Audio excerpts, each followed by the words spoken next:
जसं त्या आजी हॉस्पिटलमधून आला, अशक्तपणा झाला, तर त्यासाठी तुम्ही आधी वॉशरूम किंवा टॉयलेट किंवा बाथरूम इकडे तिकडे जरी हात लागला तर नीट व्यवस्थित हात धुवा. आणि नख वगैरे हे सगळे कापून घ्या जर कोणाचे वाढले असतील तर, मुलांचे वगैरे वाढले असतील तर. बाकी तुम्ही जेवढी काळजी घेतली तेवढा कमी त्रास तुम्हाला होईल. तर हात धुवा, जेवणाच्या आधी नक्की धुवा, नंतर धुवा, टॉयलेटवरनं आल्यावर धुवा. हे एकदम नीट नेमकेपणाने पाळलं तर काही त्रास होणार नाही. तसं तुमचं पाणी वगैरे एकदम स्वच्छ आहे, तर जे त्रास होत आहे ते एकदा हात धुण्यामुळे होत आहे किंवा काही जंतू तुमच्यामध्ये जात आहे, तर तेवढं तुम्ही पाळलं तर तुम्हाला त्रास कमी होण्याची शक्यता आहे किंवा नाहीच होणार जर नीटनेटकेपणे पाळलं तर. कळलं सगळ्यांना? हात कसे धुवायचे मध्ये टाकायचे.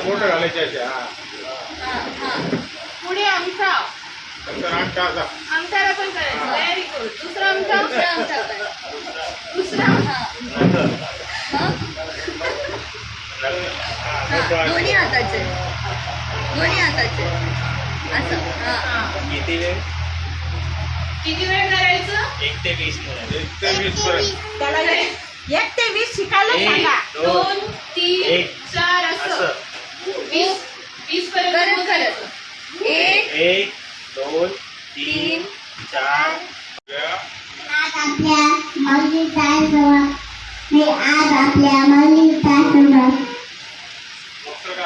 डॉक्टर काकण ते आलेले आहे, त्याच्यामुळे धन्यवाद आणि थँक्यू, आभार. आपल्या महाराष्ट्रात दिदी दादा आले आहेत, त्यानिमित्त दिदी दादाला आश्रमाची वतीने हार्दिक हार्दिक शुभेच्छा. आपल्या माऊली आश्रमात डॉक्टर दादा डॉक्टर दिदी आले, त्यानिमित्त त्यांना धन्यवाद. आमच्या आश्रमात त्यांनी गोळ्या औषधं दिले, त्यामुळे त्यांना आभार मानतो. आमच्या आश्रमाला आशीर्वाद देतो. जब भी आते हैं आप लोग इतना प्यार दिया है हमको, थैंक यू उसके लिए बहुत बहुत धन्यवाद हमारी तरफ से. पिछली बार भी जब हम आए थे तब इतने सारे लोगों से नहीं मुलाकात हुई थी, आज काफ़ी लोग हैं, काफ़ी अच्छा लग रहा है देख के इतने सारे लोग हैं इधर. प्लीज़ अपनी तबीयत वगैरह का ख्याल रखिए. पिछली बार भी हमारे काफ़ी लोगों की तबीयत खराब थी, इस बार भी आए तो मतलब बताए 2 आदमी की तबीयत खराब है, बच्चों की तबीयत खराब है ना. तो ठीक रखिए अपने आप को. मतलब बच्चे आपके साथ खेलते हैं, हम तो कभी कभार आते हैं क्योंकि है ना, उनमें इतनी एनर्जी है, आप लोगों में थोड़ी कम रहेगी तो कैसे खेलेंगे.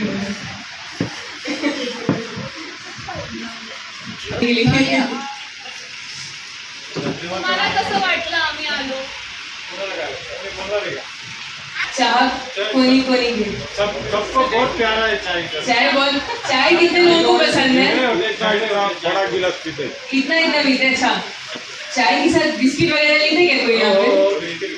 लेते क्या? अच्छा, नहीं थोड़ा पूछ रहे. अगली बार के हम सोच रहे बिस्किट लेके आएंगे इस बार, पर हमें मालूम नहीं था आप लोग खाते नहीं खाते. बिस्किट वगैरह कौन लेता है? सब लोग लेते हैं.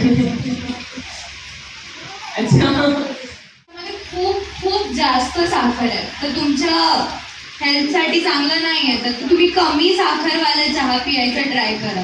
कारण फार जास्त साखर आहे त्याच्यामध्ये, तुम्हाला जर साखर वगैरे होईल मग ते जास्त त्रास होईल त्याच्याने तुम्हाला. तर कमी चहा पण कमी घ्या, 1 कप भरच घ्या, पूर्ण ग्लासभर पिहायची काहीही गरज नाही आहे. 1 कप चहाने पण डोकं कमी होतं.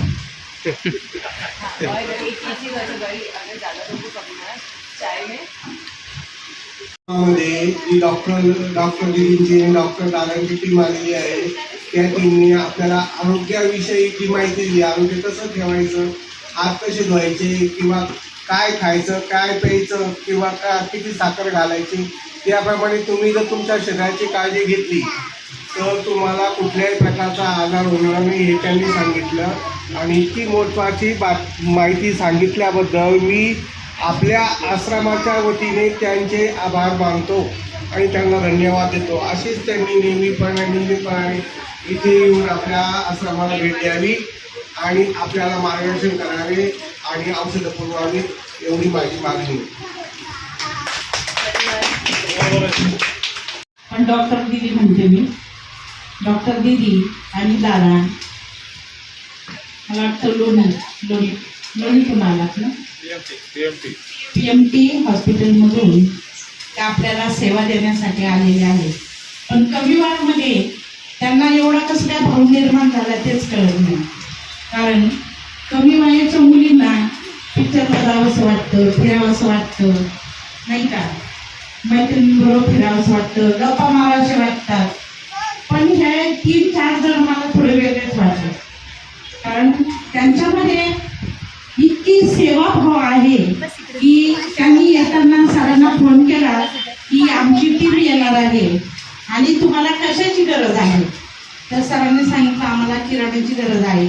मॅडम बिस्किटचे आमच्याकडे ना बॉक्स येतात. लहान मुलं पण कुणी पण आलं की बिस्किट घेऊन येतात. त्याच्यामुळे मुलांना ना केळी पण खूप येतात.